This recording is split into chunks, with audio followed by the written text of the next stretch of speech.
Yeah, so the Bible actually has quite a bit to say about sexuality generally, and probably not in the ways that some of your listeners might expect. Like, we're aware of the don't do this, don't do this, don't do this. That's at least the perception. But I'll back up from that in a minute. But it's interesting you talk about the Bible doesn't have much to say about pornography. The word for sexual immorality in the Bible is, the Greek word that is, at least in the New Testament, is porneia, which probably sounds very familiar. So the Greek word is just this kind of junk drawer term for sexual sin is porneia, which of course we get pornography, the word from that.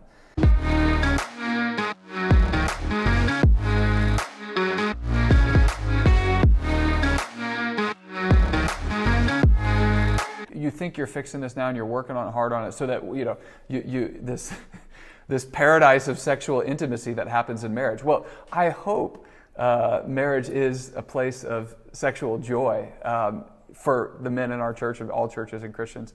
But I think we can overestimate that. And so these same struggles to not look with lust at a woman that's not my wife actually applies still to me here as a pastor of a church and a dad of a bunch of kids, and like I still struggle in my heterosexual lust. How did you actually develop your approach and arrive at the list of techniques and questions and concepts that you have in the book?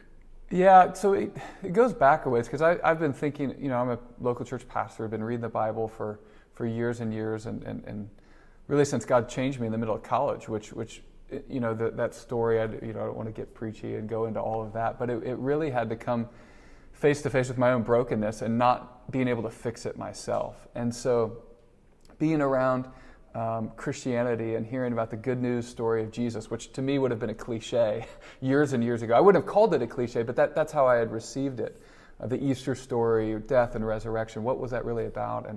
But for me, when I really looked at my own brokenness and thought, I can't fix this on my own. It's too deep, too hard, the damage is too thick, not only in sexuality, but in other areas of life. For me, that's where the Christian story became compelling, of forgiveness that comes from the outside and a power from within to change. And so anyway, so that all happened 20 years ago. And through that process, God slowly tugged me into pastoral ministry. So yeah, just how did I come up with the 40 things? I think it's just been thinking about over the years and reading other books about what are the best Christian thinkers, but even I'll say just not Christian thinkers who are just thinking deeply about sexuality and what it means to live out this design that, whether they're aware of it or not, I think God has given us for a gift.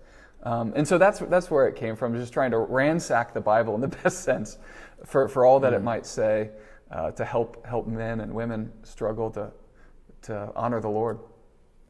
Which parts actually, because of course, like, as far as I'm aware, porn is not really dealt with directly in the Bible because there was no such thing at the time. So how did you actually use it, and which either passages, sections, whatever, are the most insightful guides for Christians dealing with this problem? Yeah, so the Bible actually has quite a bit to say about sexuality generally, and probably not in the ways that some of your listeners might expect. Like, we're aware of the don't do this, don't do this, don't do this. That's at least the perception.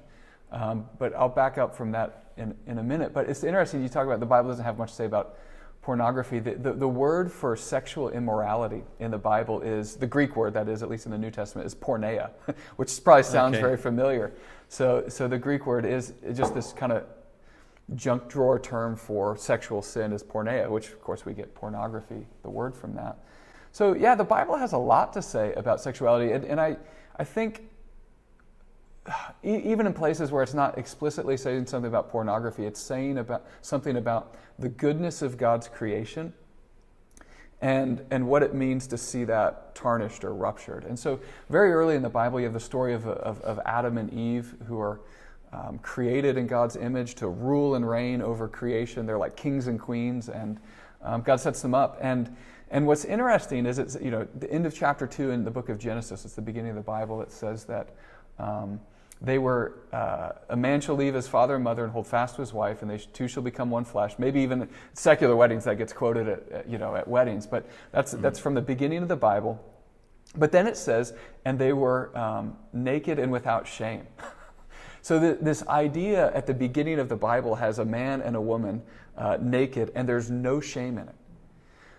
So to me, that's the good backdrop that really the context of all the sin and all the brokenness and all the don't do this and don't do that really exists. It's really in the backdrop of God's good intention. So what happens in chapter 3 is Adam and Eve fall into sin, and what happens then immediately is they cover themselves with the proverbial fig leaves, which for them were literal in the story, that they cover themselves in their shame. And so something about sin being introduced ruptured this thing that had no shame before. And so there's a lot that the Bible has to say about sexuality, but the beginning of the Bible is a really key place for me. If you want a few others, is that would be? By all means. Just a few.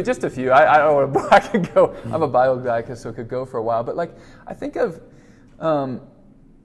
all the dysfunction later in the book of Genesis and throughout what we call the Old Testament, or sometimes called the Hebrew Bible, the parts of the Bible before Jesus is there.